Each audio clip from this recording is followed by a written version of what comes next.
All right, welcome back to an episode of Investor Play. Today we are going to be going over the complete numbers side of that duplex we just built. I get a lot of questions of how we built it for free, exactly how the underwriting worked, the numbers side worked. I showed you all the construction side on site with Chase. Now I'm going to show you guys the investor side behind the scenes. It might not be as sexy as walking the job site and seeing the construction side, but guys, this is the side that actually makes you money if you do your underwriting correctly. A lot of people are saying there's no way you built it for free. So today I'm literally going to show you from the time that we submitted our underwriting to the hard money lender to every penny that came out of my pocket.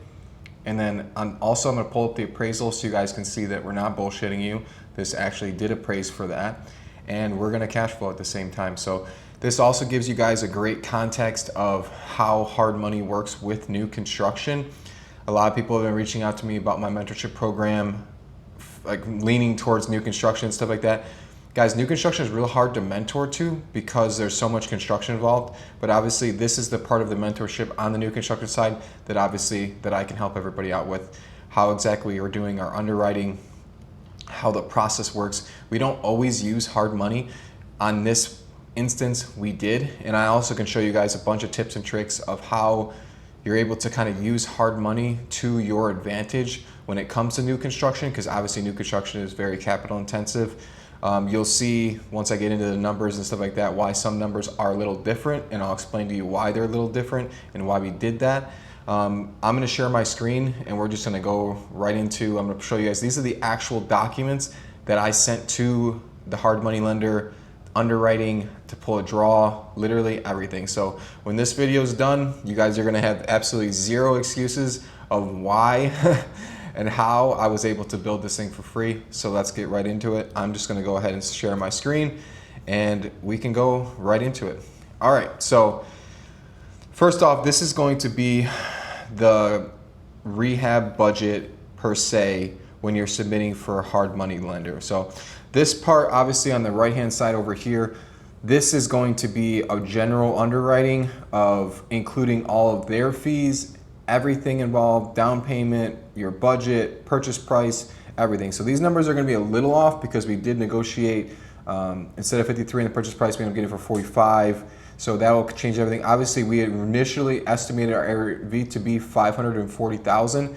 And when they are looking at the approval on new construction, they're always going to look at what's either, every lender's a little bit different, but typically they're going to want to fund 90% of cost. So that means that you're going to have to put some money down, whether that be you own the land already or you're just going to put some cash out of pocket. Typically, if we're going to do this, we'll usually buy the land cash because usually we're trying to negotiate some good deal. So we'll buy the land cash, and then since we own the land, we'll actually get money back at closing, because if you do your numbers right, 90% of the total project, usually the land cost will be more than what that 90% is. So we'll actually usually get some back at closing when we do that.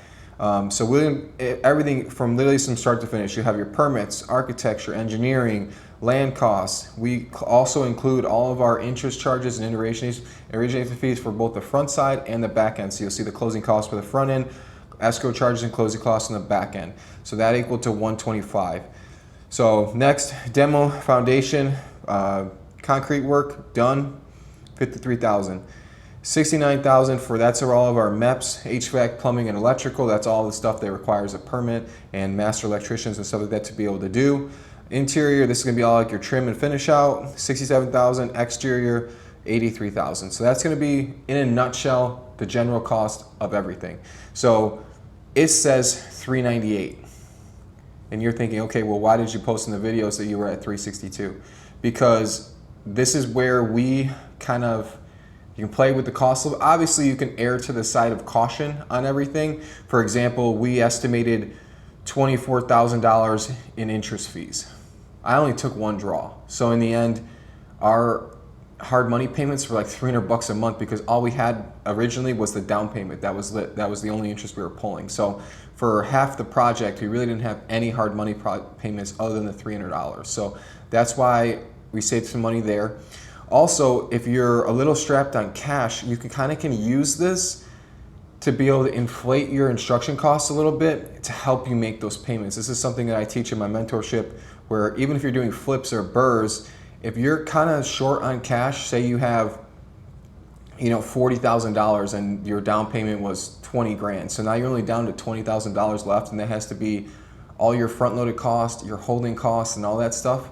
What you could do is we'll front load a lot of these costs and we'll elevate them, because we don't really care about the interest payments. We'd rather stay liquid. So especially if you're doing 10 or 12 of these at a time. So we'll front load, like this says foundation was 37.5. I think our foundation was like 20 something. So it's like right off the bat, we wanted to stick that in there to get that extra 10 grand. So that way when we go make, if we needed extra cash to go make hard money payments or whatever it was, you have that cash. Because how the draw process works is that they're gonna wanna see work done before they actually cut you a check. Now I know there are some hard money lenders out there that will front load the draws, which is good and all, but in the end you're still gonna have to get a draw to go and get reimbursed for whatever you did. So for example, say you're really low on costs, and this is the reason why I push my mentees away from new construction at start and do more towards flip until you have more capital intensive, because how we like to run our draws, even when we're doing hard money, if we have 10 or 12 of these going at one time, we really don't want to have more than 100 grand out at one time. And that's strictly because if the economy ever got whacked, like it was 08 ever again, Black Friday, some type of black swan event or whatever it was, and everything shut down, lenders shut down, stuff like that, we don't want to have $200,000-$300,000 per project out, having $2-3 million at one time, all in new construction that isn't bringing us. And it's not like it's a flip where you can just, hey, we'll just finish this, stick a tenant in it.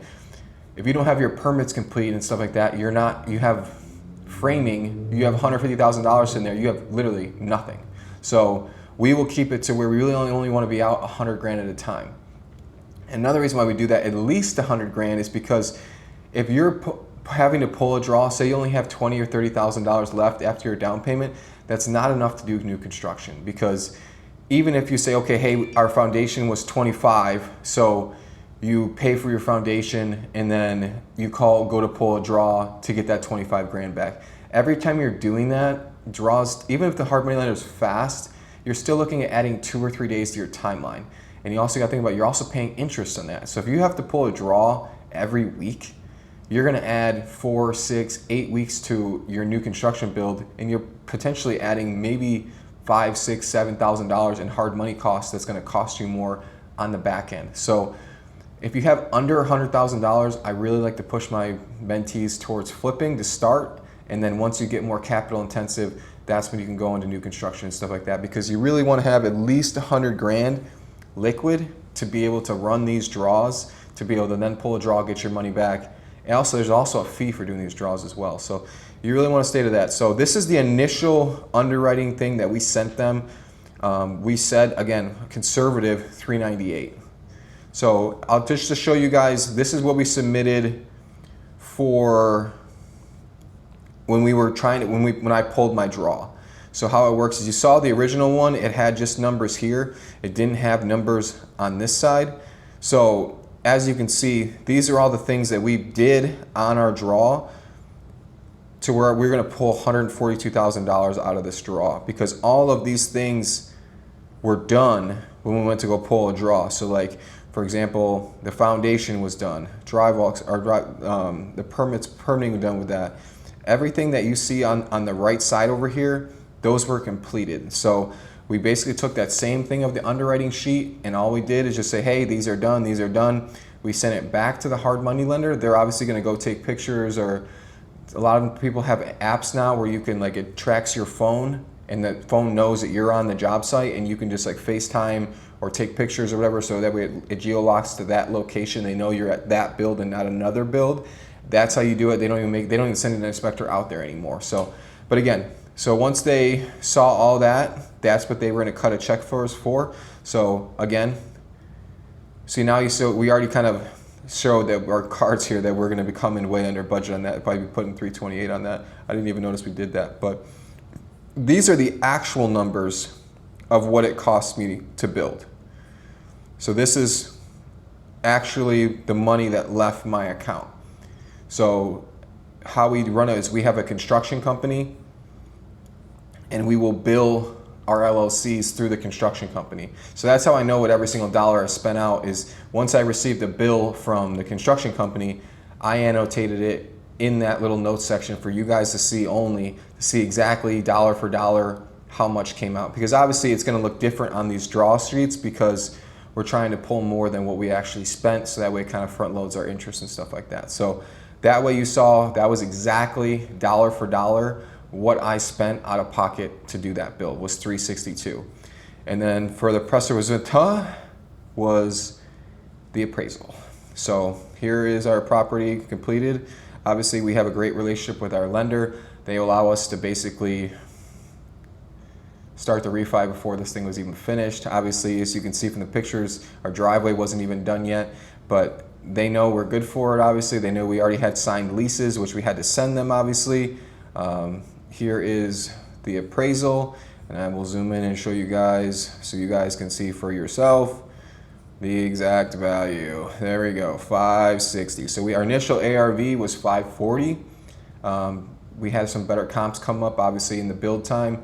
We started building in end of December, beginning of January. This is now in April, and we had some better comps come up in the spring.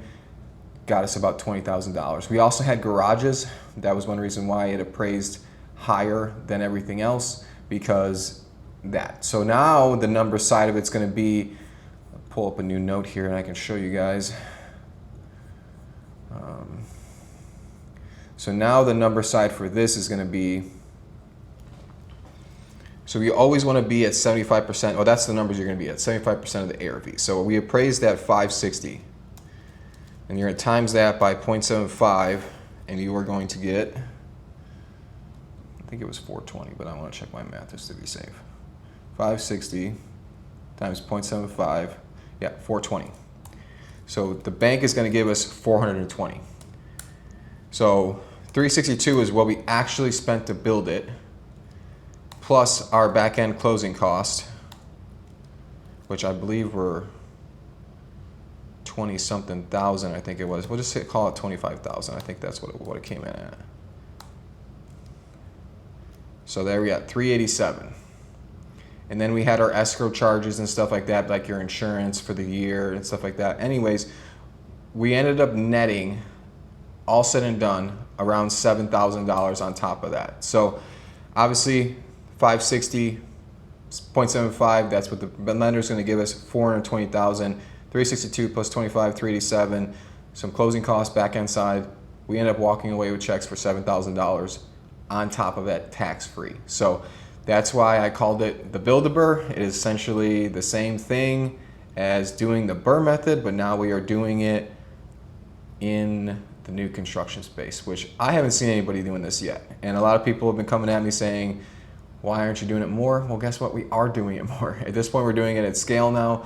Why would you not have a new construction product when you can do, if you do a perfect burr and get all your money back out and you have an 80s home that you just remodeled? Yes, you have a nice 80s home that you remodeled, but especially in Houston, all your competition is new construction, which is why I don't actually do the burr method in Houston on older homes, because you're going to do all that money, spend all that time, get all that money back just to have a remodeled home, when you can just have a new construction home, which is going to be all your competition. You're going to get higher rents, your CapEx is going to be way lower, and that's just something that I saw the opportunity of in trying to do it. And the biggest thing for me was like, hey, can we get our build costs down to be able to do this? So if you're in Houston and you can build for less than 75% of what the ARV of a property is going to be, once you factor in the land, permitting cost, all that stuff, it's really a no-brainer. So I just wanted to make a quick video for that today, guys. We do have several other builds underway and starting. We have several builds that are still going on, but we didn't want to just throw you into a build.